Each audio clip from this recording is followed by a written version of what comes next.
My father-in-law tried to destroy my reputation, so I bought his company and destroyed his legacy. The whole mess started 3 years ago when I married the love of my life, but her father never approved of me from day one. He was one of those old-school guys who believed nobody was good enough for his precious daughter, especially not some kid from the wrong side of town who worked his way up from nothing. What made it worse was that I had actually built something of myself by then, running a successful tech startup that was growing rapidly. But in his eyes, I would always be that scrappy kid who didn't come from money. The tension was always there during family dinners and holidays, with him making passive-aggressive comments about my background, my education, and basically everything about me. My wife would defend me, but I could see it was tearing her apart having to choose sides between her husband and her father. I tried to be the bigger person, thinking that maybe over time he would warm up to me, especially when he saw how happy his daughter was and how well I treated her. Everything changed when my company landed a major contract with a Fortune 500 corporation, and suddenly we were looking at expanding into his industry. He owned a mid-sized manufacturing business that had been in the family for decades, and I thought maybe this could be our chance to finally bond over business. I approached him with a genuine offer to collaborate, thinking we could work together and maybe even strengthen our relationship through professional partnership. Instead of seeing it as an opportunity, he took it as a threat and declared war on me in the most underhanded way possible. He started reaching out to my business contacts, clients, and even potential investors, spreading rumors about my character and business practices. The man was methodical about it, using his decades of industry connections to plant seeds of doubt about my integrity and reliability. At first, I noticed small things like deals taking longer to close or clients asking more questions than usual about my background. Then one of my closest business partners pulled me aside and told me directly that someone was actively campaigning against me, providing specific details about conversations and claims being made. The realization hit me like a truck that my own father-in-law was systematically trying to destroy everything I had worked for. The worst part was watching my wife struggle with the knowledge of what her father was doing. She confronted him multiple times, but he would either deny it or justify it by saying he was protecting the family from what he called my inevitable failure. The stress was eating away at our marriage, and I could see the pain in her eyes every time we talked about it. My business started suffering as potential clients became hesitant to work with someone who supposedly had character issues. Several deals fell through at the last minute after what seemed like sure things, and I knew his influence was behind each failure. The financial pressure was mounting, and I had to let go of some employees, which made me feel like I was failing the people who had believed in me. One particularly brutal week, I lost 3 major contracts in a row, and each time I could trace it back to conversations my father-in-law had with decision-makers at those companies. He was using his reputation and relationships built over decades to systematically undermine me, and there seemed to be no way to fight back without looking petty or defensive. The breaking point came when I discovered he had reached out to my largest client, a company that represented about 40% of my revenue, and convinced them to terminate our contract early. The official reason they gave was budget constraints, but I knew the real story. That single loss put my entire business at risk and threatened the jobs of everyone who worked for me. I spent sleepless nights trying to figure out how to respond, knowing that any direct confrontation would only make things worse for my wife and potentially escalate the situation beyond repair. At the same time, I couldn't just sit back and watch him destroy everything I had built while pretending to be the concerned father protecting his daughter from a bad decision. Then something unexpected happened that changed everything. A friend of mine who worked in private equity mentioned that there were rumors about my father-in-law's company struggling financially, despite its outward appearance of success. He had been maintaining the facade of a thriving business, but apparently the books told a different story, with declining profits and mounting debt that he had been hiding from his family. This revelation sparked an idea that seemed almost too crazy to work, but the more I thought about it, the more feasible it became. If his company was vulnerable, maybe I could turn the tables on him using the same business acumen he was trying to destroy. I started quietly researching his financial situation, using my industry connections to gather information about his operations, contracts, and overall market position. What I discovered was even worse than I had imagined. His company was hemorrhaging money due to poor management decisions, outdated equipment, and his refusal to adapt to changing market conditions. He had been propping up the business with personal loans and credit lines, but was rapidly approaching a point where bankruptcy might be the only option. The irony was overwhelming. Here he was trying to destroy my reputation and business, while his own empire was crumbling from within. More importantly, I realized that with the right approach and enough capital, someone could potentially acquire his company for a fraction of its apparent value and turn it around.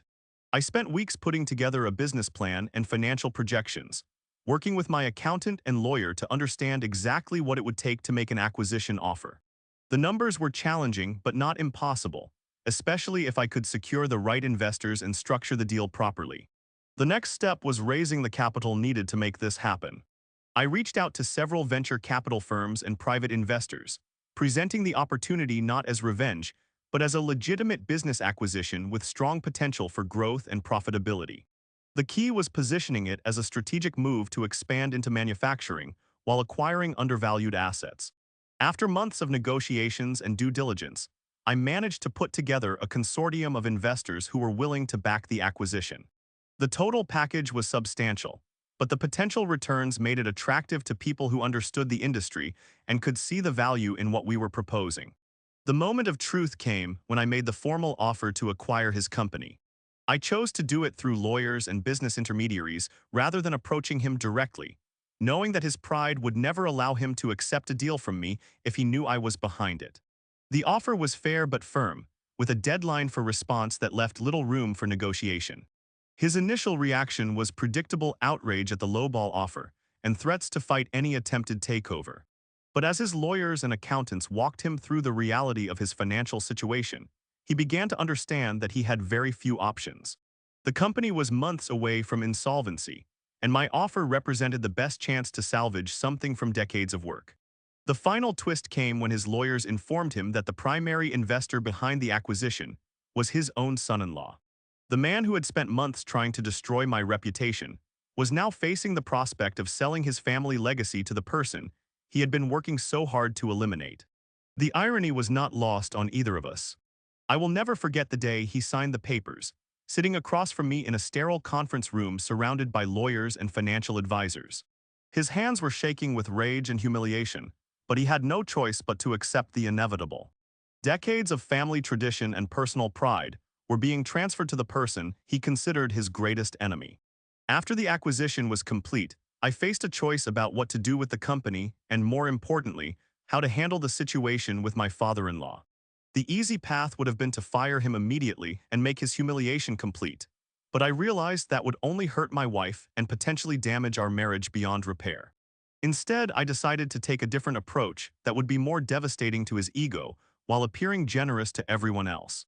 I offered him a position as a consultant, essentially keeping him around to watch as I transformed his company into something far more successful than he had ever managed. He would have to witness firsthand as I implemented changes he had been too stubborn to make, modernized systems he had refused to upgrade, and built relationships with clients who had lost confidence in his leadership. The transformation was remarkable and faster than I had anticipated. Within 6 months, we had streamlined operations, updated technology, and secured several major contracts that had been impossible under his management. The company was not only profitable again, but growing at a rate that far exceeded its historical performance.